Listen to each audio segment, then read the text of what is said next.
Bonjour, dans ce cours PowerPoint, je vais vous parler du cas clinique décrit ci-dessus, c'est-à-dire douleur chronique avec dysesthésie et troubles moteurs séquelaires sur hernie discale, malgré une opération chirurgicale 2 ans auparavant.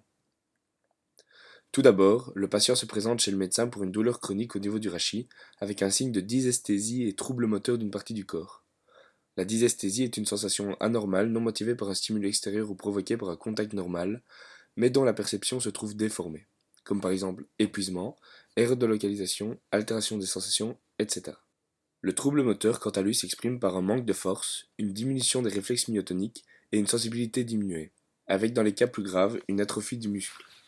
Suite à ces signes, le clinicien en déduit que malgré l'opération effectuée il y a 2 ans, l'hernie discale est bien la cause des maux de ce patient. Mais revenons sur qu'est-ce qu'une hernie discale. C'est une lésion du rachis caractérisée par le déplacement du noyau du disque intervertébral hors des limites de sa situation normale, ce qui a pour conséquence de comprimer la racine du nerf rachidien et de provoquer des douleurs et des dysfonctions de ce dernier ainsi que la zone innervée par celui-ci.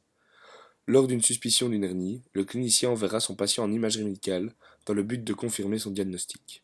Mais venons-en au schéma. Lors d'un mauvais mouvement, le patient a dû déchirer des fibres périphériques du disque intervertébral, libérant ainsi le noyau pulposus du disque, laissant celui-ci faire protrusion vers l'extérieur. Cette protrusion entraîne ainsi la compression du nerf rachidien. Nous sommes ici en présence d'une hernie discale. Suite à cette hernie, une douleur chronique est apparue par sensibilisation à long terme des fibres nociceptives stimulées à très haute fréquence durant une période assez longue. On a ainsi vu leur excitabilité augmenter, conduisant à une douleur persistante. De plus, la hernie comprime les nerfs et ses composantes, comme les neurones, les axones et les vaisseaux destinés à l'irrigation de ces nerfs. Cette compression entraîne une diminution de l'irrigation des nerfs, ce qui va engendrer une nécrose et une dégénérescence des neurones. La perte des neurones va alors avoir pour conséquence une diminution du tonus musculaire et une diminution de la sensibilité pour la zone innervée par ces neurones dégénérés. Mais revenons à la diminution d'irrigation. Celle-ci va engendrer une pression transmurale négative en aval de la compression, amenant ces vaisseaux à un relargage de cytokines de l'inflammation au niveau de cette zone. Il y a donc présence d'inflammation. N'oublions pas non plus que la nécrose de certains neurones va elle aussi engendrer une inflammation à ce niveau.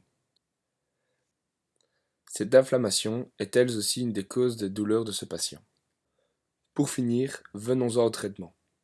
Nous allons traiter dans un premier temps le patient par des antalgiques comme la gabapentine ou des dérivés morphiniques, et si cela ne fonctionne pas, nous allons passer par une méthode d'électrostimulation qui est définie comme des pulsions électriques générées par une machine, provoquant une parasthésie, c'est-à-dire un fourmillement, qui altère la perception de la douleur chez le patient. Nous pouvons conclure que la compression de la racine d'un nerf innervant une zone déterminée entraînera une sensation désagréable, de douleur et une diminution de force musculaire dans cette zone. La douleur est présente, elle, par le fait qu'il y a de l'inflammation et une modification de l'excitabilité neuronale. Nous utiliserons donc des antalgiques ou des stimulations électriques dans le but de stopper cette douleur et de soulager le patient.